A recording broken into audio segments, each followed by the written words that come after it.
नहीं जो फाड़ डाले जाएंगे। जिस जमीन पे खड़ा हूं ये पहचान है मेरी, आप आंधी हैं तो क्या मुझे उड़ा ले जाएंगे। आज एक ऐसे पक्ष का वर्धापन दिवस है जिस पक्ष ने सिर्फ महाराष्ट्र ही नहीं,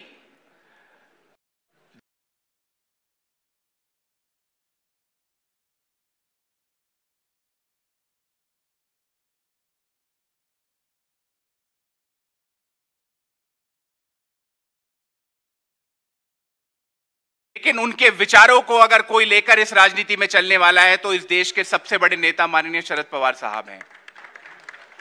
मुझे इस बात का गर्व है और खासतौर से मैं युवाओं से कहना चाहता हूं कि आप अपने आप को खुशकिस्मत समझें।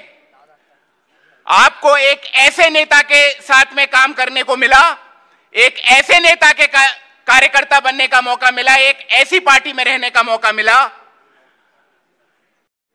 जिस नेता को कैसी भी परिस्थिति देश के उन परिस्थितियों में अगर किसी ने एक विचार सामने आकर बगैर किसी से डरे और बगैर किसी से झुके अगर पूरी मजबूती के साथ रखा है, उसका नाम माननीय शरद पवार साहब है। इसलिए मैं आप लोगों से हाथ जोड़ के विनती करना चाहता हूं कि आप पढ़िए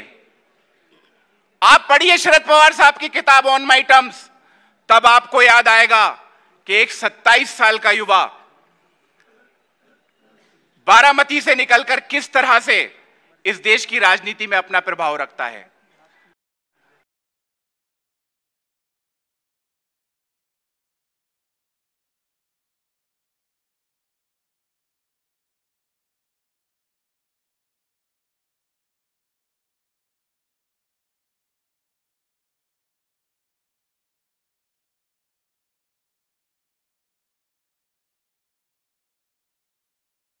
पे मुझे जीतना मंजूर है, लेकिन मैं शरद पवार साहब को चुनाव लड़ाना चाहता हूं।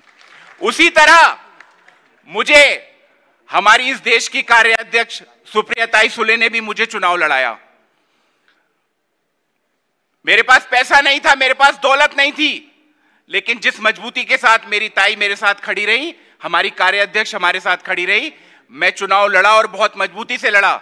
जिस तरह से हम 17 हारे थे, उसी तरह 5000 मत जो है हमारे यहां पे तो ट्रम्पेट को मिल गए और मैं 3000 मतों से चुनाव हार गया।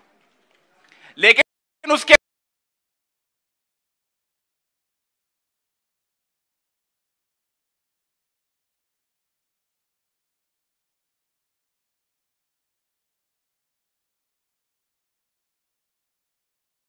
सत्ता के सामने सच को सच कहने का नाम शरद पवार और राष्ट्रवादी कांग्रेस पार्टी शरद चंद्र पवार है। तो आज आपको फैसला लेना है, क्या इन विचारों को हम आगे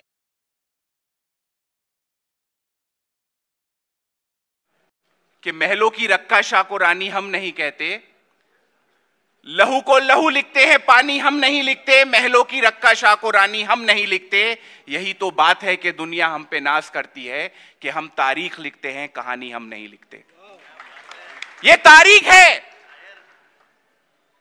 इस महाराष्ट्र की इतिहास की और इस देश के इतिहास की कि जब, और मैं आपको एक बात बताऊं, जब राष्ट्रवादी कांग्रेस पार्टी का जन्म हुआ उस वक्त लोग कांग्रेस की नाराजगी के बाद दोबारा कांग्रेस की तरफ जा रहे थे। ये 90s का दौर नहीं था, 91 92 का दौर नहीं था जब लालू प्रसाद या मैं किसी को